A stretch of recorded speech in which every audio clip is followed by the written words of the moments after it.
Welcome to another day of Ether Raids. You see the Lin team. It's pretty obvious what's going to happen here.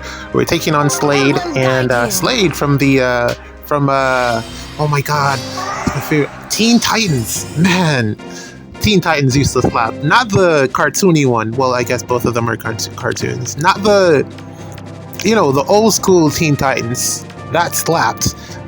Slade. I think when I was younger, one of my first crushes was on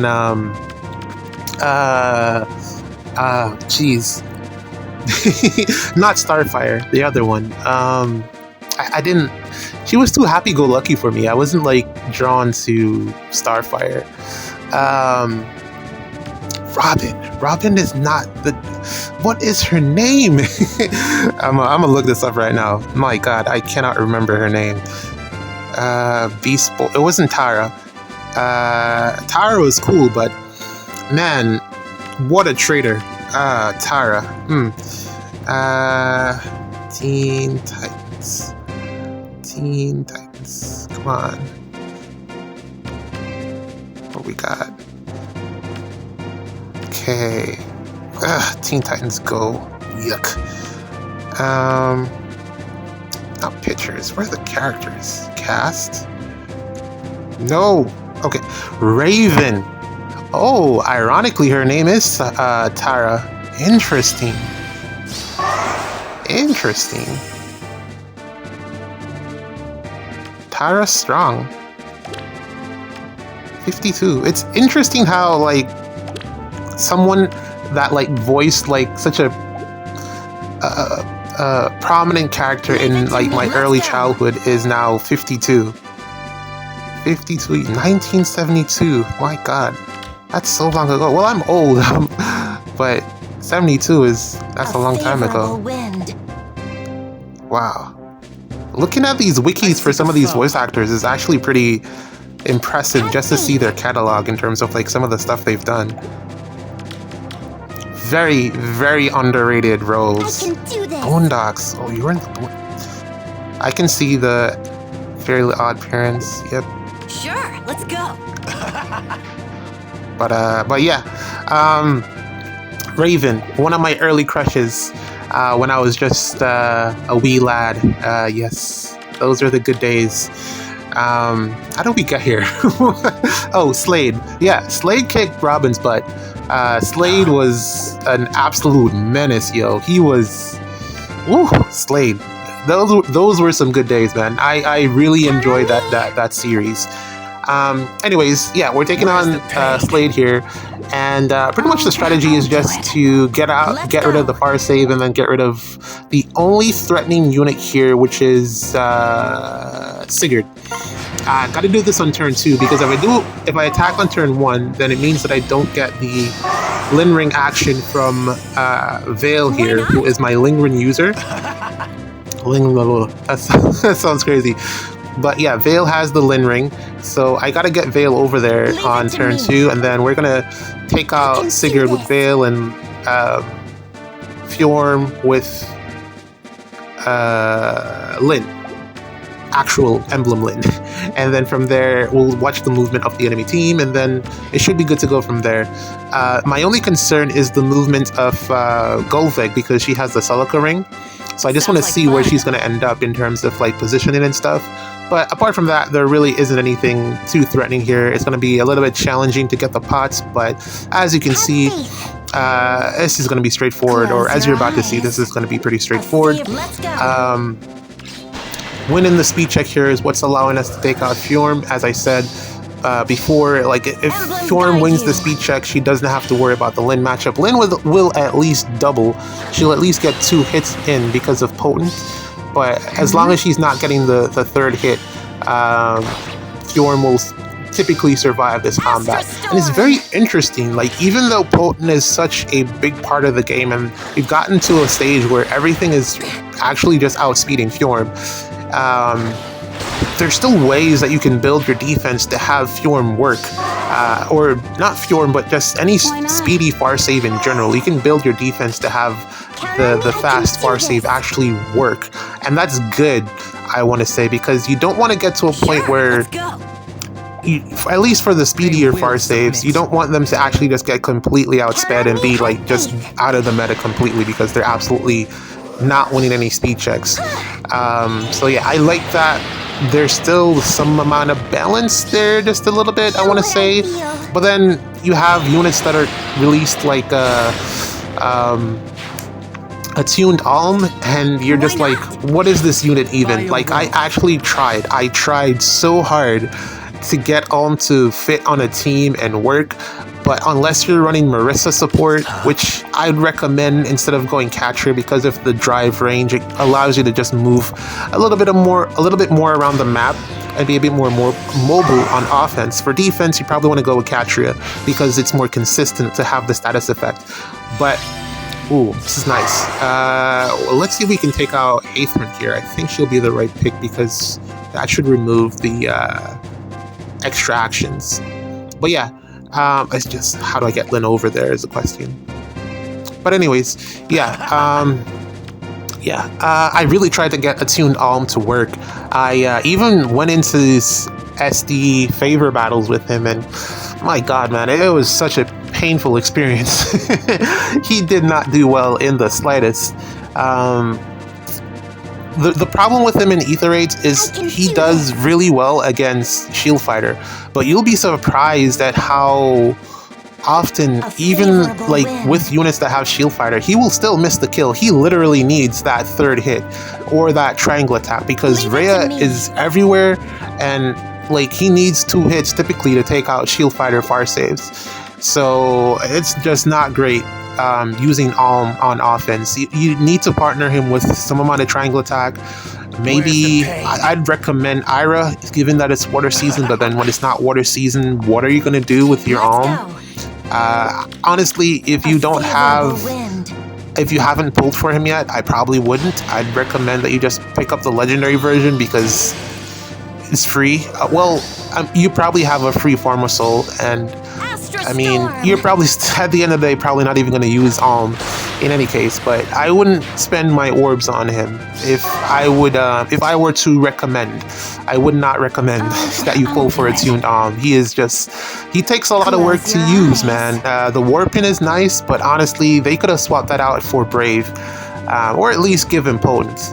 If at some point in the future they give range units some type of potent line of skills, then he'll actually be good.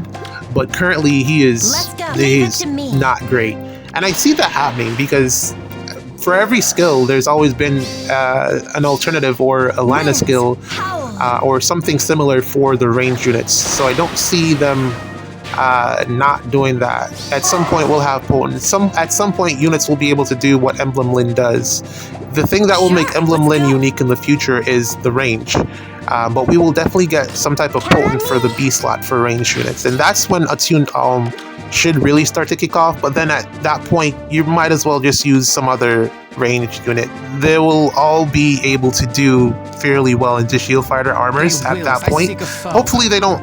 Maybe on this year's, that could be a great skill to put on Sharena on this year's Brave banner if IS has the balls to do it. That would actually be a great skill, potent for range unit, because I definitely see Sharena being a range unit. That could be a good niche for her. And a good inherit for her as well. But yeah, man, I did not enjoy my time trying to use Attuned Alm. At least his fodder is decent, kinda. Speed Taker, I didn't even realize that you couldn't give Speed Taker to Cavs, which sucks. I had to give him Assassin Strike, and then I had something that I could pass on the lull plus the Assassin Strike. Otherwise, it's just a waste of an inherit. Yeah, he really needed Brave. Either Brave in his weapon, or, which would be insane because it's so powerful, his weapon it's hard. So I can see why they didn't do that. But at least Potent, man. He needed Potent. And he just didn't get it. Because Rhea is... Alright, maybe at some point when Rhea isn't everywhere, or if you just run Fatal Smoke, then you can probably get more done. But that still opens him up to dying quite a bit. especially when Briar starts to come out way more. We only have it on for Mortis, and as we start getting more variations of Briar, especially the attack speed variation, oh man, Alm is gonna die so often. I don't recommend him. He's not a he's out of the attune units that we've gotten so far. I want to say he's the worst one, but then also he has a niche, so I can't really say that. But he's just not fun to use. Gris, on the other hand, I've been playing around with Gris, and I didn't even realize that he didn't really need the Celica ring to warp. He just does it naturally, and I think that's really neat. I really enjoy Gris. I think he's a ton of fun. I think he's what Celica should have been, but they just didn't have the balls to do it at the time. And granted, Celica can do it now with her best friend Sakura. I definitely think that's the best way to use Celica, Emblem Celica currently. Partner her with Sakura, and you actually can get some usage out of Celica. Granted, she isn't really killing much without, like, I'd probably even drop the resonance, but then, you know, she needs the true damage. If you have some type of flash support, someone on the team that can inflict flash at the start of turn, or just some way to guarantee Celica's survival so that you get safer initiations, because she really isn't killing most things. Maybe if she has brave support, she can get some work done, but Celica plus Sakura is that's the team. That's really the team that you want to build. Yeah, you can do Yunaka, but Yunaka can just get out of the way naturally. Celica cannot, and until they give us some type of, unless you want to run her with the Sigurd ring, but I feel like that's a waste. They will submit. But yeah, that was really like I had the Sakura team build for SDS, but I just didn't use it because I didn't like having Celica as a captain, because I didn't know, like, I wasn't sure how to build the rest of the team around her. It probably would have had to have been something including Marissa, but ultimately just felt wasted, so I just didn't do it. I put Sakura on a different team, and with Erica, and that team worked out a little bit better, I want to say, but also it still needs a bit of work. But in any case, Gris is a ton of fun. I can't wait to give him some more fodder to get the best out of him. I feel like he needs to hit a bit harder, and I also want to try to get Pass in there as well, so it's a difficult combination to try to put together, but he's a really strong unit, all of that aside. But GG's, we got one more match to play. I'm going to load it up. Let's play one more. Alright, I loaded into this one a bit quicker than I noticed, but yeah, this is the new team. I got rid of the Nell team because it really wasn't doing anything for me. So yeah, here's the new team. I wasn't really enjoying using the Nell team, to be honest. It felt lacking. I also kind of too similar to the Sita team. I just wasn't enjoying it. So here's the replacements. Originally, this was a team that I had built with attuned Alm in mind to, you know, get him to do some stuff. But like I said, man, he is just not it. He's really bad. He's really bad. He at least takes out, you know, Winter for Mortis, which is one of the units that I was having trouble with, albeit inconsistently. You know, he doesn't really do it all the time. And also, he's an infantry unit, which means he doesn't have the cav range. And also, Disarm Trap is just superior for Ether raids.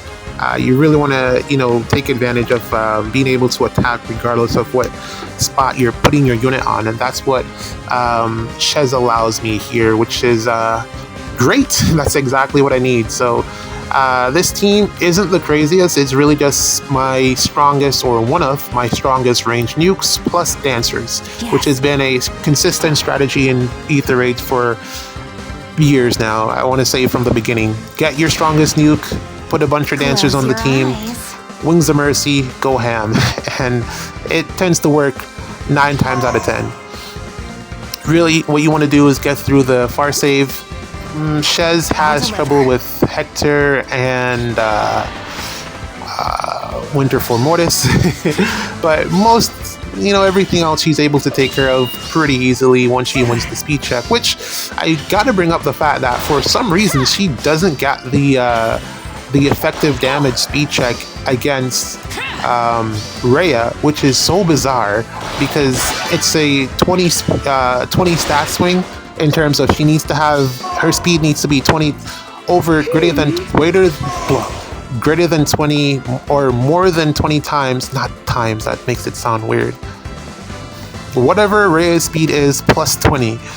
And I'm 100% sure she's able to win that speed check against Valentine's Rhea, but she just doesn't get that effective damage for whatever reason, and she just ends up doing zeros, which is really unfortunate for that particular matchup because she really should be able to take out Winter Rhea, but it just doesn't happen. So I don't know, man. I found that to be really weird.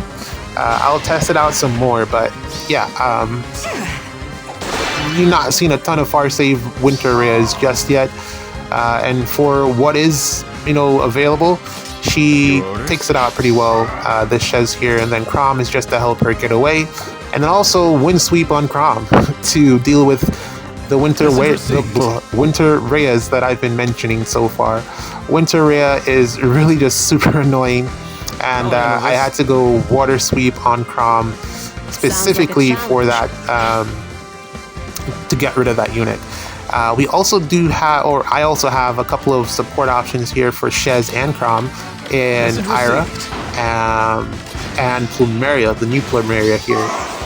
So getting the extra hit in does help Shez quite a bit. So 5 hits is more than 4. The 5th hit is really to get past Rhea Miracle. My other option was to get some type of Fatal Smoke in there on Shez, but I don't want to do that, so Ira it is. I guess it won't work for the seasons that Ira isn't a legendary bonus, or it's not water season, but I can just figure out something, or even swap Shez out for another ranged nuke that can quad. And I think we're going to get, it depends on what the emblem banner is going to be at the end of the month, but I'm sure there's going to be something else. If it's fire season, then I'll have another unit that I can use. I can just use the other Shez, legendary Shez, who, or at least mine, can do damage. So yeah, I'll do that instead. Otherwise, Plumeria, this your orders? Spring Plumeria is actually insane for this type of day. I mean, again, this is just like what you would do with Dual Peony, but instead of Dual Peony, I have Spring Plumeria. I don't know why they keep giving us these seasonal dancers when they're historically so far not giving them refines. It's kind of like unfortunate, but I don't why are you giving us an archetype that you have no intention of improving in the future? Dancers do get better with age, but the thing is, if you can't swap out their preferential dance for some type of upgraded preferential dance, then what is the point? Because yeah, I guess the debuffs are like, look at someone like Triandra on defense, Mythic Triandra. She is horrible. Like I would love to get rid of her dance because it doesn't do anything. The -5, or is it whatever, to all stats is not that great. Guard at this age, everyone has tempo. There's no point to get guarded. Yeah, I would love to get rid of that, but like I can't. So why use her? So that's one problem. 2, they've just been power crept by extra actions, which is just insane. I think I was actually, who mentioned it? I think I was watching Eon's stream. He was streaming SDS, and he was talking about how isolation is going to be really big in the meta. And if I'm thinking like just how do you counter all of this extra action shenanigans? It has to be isolation, right? And I can definitely see that happening, because how you would stop positional assists, which is how you get the extra actions from Ather or a rally, is isolation. And once you are able to isolate the opponent, then nothing will happen. Makes sense, right? Or isolate the unit that's going to do the assist, then I don't know. But I can see IS putting out a unit like that in the future. I mean, I can't think of any other way that they're going to get the counters going for Ather. I mean, it's been years now, and the Croms have just been having free reign in terms of action economy in the game, and IS has really done nothing to stop Crom and his family from dominating the game. So I don't know, man. I think it's time that Crom got a counter. Also, I wouldn't really want to see it, but then I think that would kind of be, you know, the way that they would start to bring dancers back, because if the positional assists are no longer working, then you have to get rid of the isolation. So dancers or more cleansing would be the solution, one of the two. There you go. Crom with water sweep takes out Rhea, plus, you know, a ton of help. Flumeria is actually doing a ton of work there as well. But without the water sweep, he dies against Rhea. I don't know if Haste Slice, you know, helps him out with the damage reduction, but he just gets one shot, like absolutely destroyed. Pavis was also an option, but why? When I want to run Gale Force, I want the extra action, so that just wasn't going to work out. But GG's, man. We close it out with Wings of Mercy Ira. All right, man. See you in the next one.